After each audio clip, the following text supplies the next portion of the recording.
This is the story of Seo-jun, where he grew stronger by farming and evolving his pets by giving them his special juice, making them thick. Thick. What the? In the previous episode, we witnessed how, when the blue moon arrived, a menacingly loud noise nearly caused Seo-jun to faint. He obtained blue corn and some blue cherry tomatoes, and after consuming Seo-jun's special cherries, the tower manager fainted in pleasure. Oh, sorry, but fainted in pain. Seo-jun skillfully separated the husk of the corn, which had been blessed by the blue moon. He gently placed it into a pot along with some water, then covered the lid. As the corn simmered over the campfire, Seo-jun sat beside the pot, wearing a satisfied smile. He remarked how he was finally able to put the pot that Theo had bought to good use. He explained that the corn husk would create a layer of air between the pot and the corn, resulting in a perfectly cooked corn. Next, Seo-jun took the remaining corn husk, washed it, and set it to dry between two rocks with the help of two wooden branches. He smiled gently, saying that once the husk was dry, he would be able to make corn silk tea, adding another beverage to enjoy in the cave. Then, the husband rabbit and the other rabbits greeted Seo-jun with cheerful wishes of good morning. Seo-jun returned their greetings with a warm smile, starting the day on a positive note. Seo-jun inquired about the baby rabbits,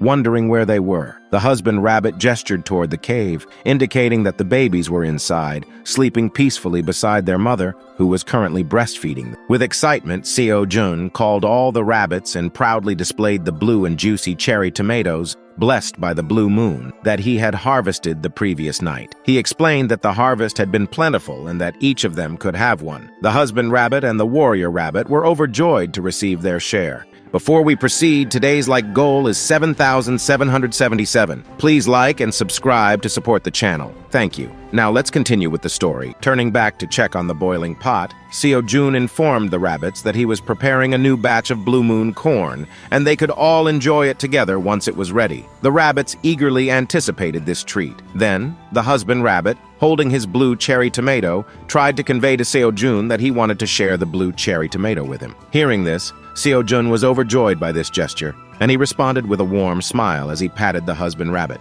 He expressed his deep gratitude, acknowledging that the husband rabbit always looked out for him. Happily, the husband rabbit wagged his tail in response. On the other hand, the warrior rabbit felt a bit sad because Seo-jun was only patting the husband rabbit, and the chubby rabbit seemed a bit displeased, puffing up his cheeks in a mildly annoyed manner. Then Seo-jun turned towards the warrior rabbit and the chubby rabbit, and with a smile he said that even if he wanted to eat all the blue cherry tomatoes by himself, he couldn't because they were all a family. So they would have a grand feast and share the tomatoes with everyone. Hearing this, the warrior rabbit became very happy, and the chubby rabbit started drooling in anticipation. The scene then shifted, and we saw our queen bee with her worker bees collecting nectar. Seo-jun gently opened the hot pot's lid, and steam filled the air with a sweet aroma. Gazing at the hot blue corn, Seo-jun remarked on how delicious it looked. He carefully picked up the steaming ear of corn, even though it was very hot, unable to wait any longer. He blew on it to cool it down, thinking that since it was a D-grade crop filled with the energy of the blue moon, it should taste even more delicious. After the corn had cooled down, Seo-jun, with a very happy smile, prepared to take his first bite. Sitting beside him were all the rabbits, each holding a cherry tomato, eagerly awaiting their share. However, the chubby rabbit couldn't wait and had already devoured an entire blue cherry tomato in one go. Finally, all the rabbits began taking small bites with great joy, savoring every bit of sweetness and deliciousness. The chubby rabbit, having already eaten his portion, sat holding his plump stomach. Just then, the husband rabbit appeared in front of Seo-jun, smiling happily and holding two blue cherry tomatoes. He announced that he would share them with his wife. Seo-jun wished him an enjoyable meal. Seo-jun then took a bite of the blue corn. As he had anticipated, it was incredibly delicious, and he could taste the sweetness in every single kernel. Unable to contain himself, Seo-jun began devouring the blue corn, eating it with the same enthusiasm as a rabbit. The more he chewed, the more delicious it became. The rabbits watched in shock at the speed with which he was eating, and some even started cheering for Seo-jun. Then the system notified Seo-jun that he had consumed the stamina corn, and Seo-jun's stamina increased by 0.1 permanently. Holding the cob of the blue corn, Seo-jun expressed his joy at how delicious it was, and how he ate it so eagerly. Then, he threw the corn cob into the campfire, cleaned his hands by clapping, and declared that it was time to harvest some corn. The rabbits also cheered happily. They were all ready to start harvesting.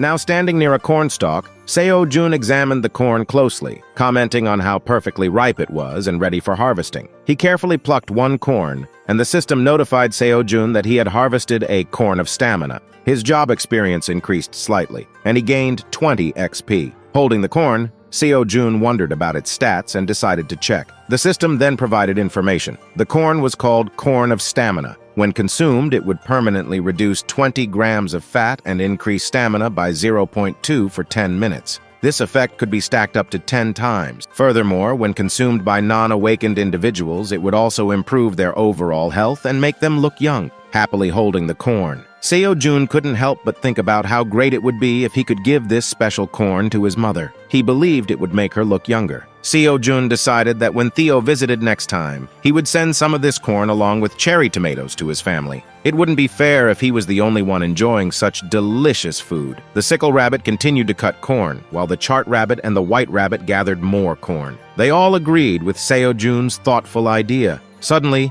a slight growl echoed through the cave, and the mommy bear along with the baby bear greeted Seo-jun with a warm smile. Seo-jun quickly came out of the cave and asked the mommy bear if she was okay, and if she had been hurt. He mentioned hearing loud noises from outside the cave the previous night. The mommy bear assured him that she was perfectly fine. Seo-jun then turned his attention to the baby bear and offered him some of Queen Bee's special juice, knowing that he must be craving it after not having it for a long time. The baby bear's eyes sparkled with delight as he eagerly took the honey and began to enjoy it. After that, Seo-jun turned to the mommy bear and told her to wait for a moment. He promised to bring her some roasted fish in just a minute. Then, still rubbing his eyes and dragging his bag, Theo woke up. Seo-jun asked why Theo had woken up so early, and Theo proudly responded that he couldn't waste any time as sales cat Theo. He was going to work because he was the ultimate pro among wandering merchants. Seo-jun, trying to maintain a neutral expression while feeling a mixture of emotions, commented on how Theo was truly becoming a professional wandering merchant. Then, Theo clung to Seo-jun's foot and asked him to have the mommy bear take him to the wandering merchant passage. He explained that many dangerous monsters were prowling around due to the blue moon. Without hesitation, the baby bear gently picked Theo up and, with his mommy's assistance, started heading towards the passage. Theo wiggled in their grasp, worried about his precious cake being torn. Observing the damaged field, Seo-jun commented that it was time to restore it while waiting for the mommy and baby bear to return from dropping off Theo. The scene shifts, and we find the Ox King, the boss of the 99th floor, sitting on his throne while his thousands of soldiers stand before him. One by one, the Ox soldiers approach the Demon Ox King, each one placing mud beside him. The Ox King begins counting. Soldier number 1 brought dry mud, and then another soldier arrives and he remarks, "So, soldier number 2 brought dry soil." Upon hearing this, the soldier who brought the dry soil starts to panic a bit and forces a smile. However, the Ox King becomes furious and starts shouting. He berates his ox soldiers, declaring them to be dumb for bringing mud and dry soil. He emphasizes that he's a living being, not a plant, and questions how he could eat mud. He asks them if they've lost their minds. One of the soldiers raises their hand and explains that it's been so long since they've seen any green grass in their territory that they didn't know where to find food. They express their gloom, admitting that even if they were to dig up their entire territory, they would find nothing but mud. Listening intently, the Ox King reflects on their word. He curses under his breath and slumps back onto his throne. He starts to wonder why this is happening. Once upon a time, their territory was filled with lush green fields and high-quality grass. However, after he became the boss of the 99th floor, he needed large quantities of grass to maintain his muscular physique. He had ordered all his men to gather grass in their territory, but the Minotaur race are large monsters with voracious appetites. The rate at which they consumed the grass far exceeded the rate at which it grew, leading to the land becoming barren, devoid of a single blade of grass.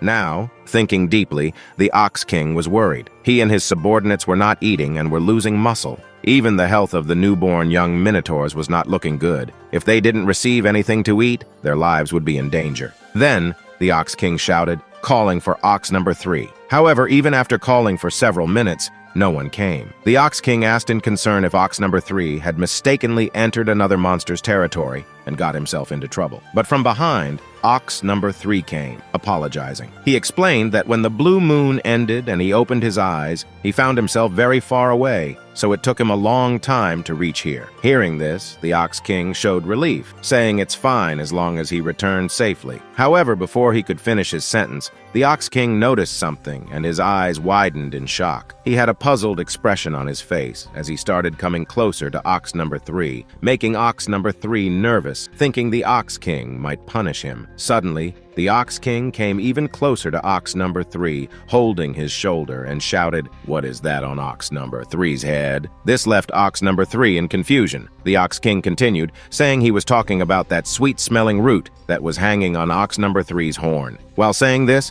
the Ox King was breathing heavily, and Ox number 3 noticed something hanging on his horn as well, and he too got shocked. What could it be? The scene shifted, and we saw the tower manager lying in pain. Her head was throbbing severely. She tried to recall what had happened, wondering how she had ended up in this condition. Slowly, she attempted to stand up, but as she rose, her head collided with the chandelier hanging from the ceiling. She was confused and shocked, wondering how the chandelier had come loose. Then, when she looked down, another surprise awaited her. She noticed that her crystal ball had shrunk in size. As she gingerly picked up the crystal ball, she realized that neither the chandelier nor the crystal ball had gotten smaller. It was she who had grown bigger. So, the video ends here. What do you think will happen next? Write in the comments and give a pink heart in the comments if you watched till here. Thank you.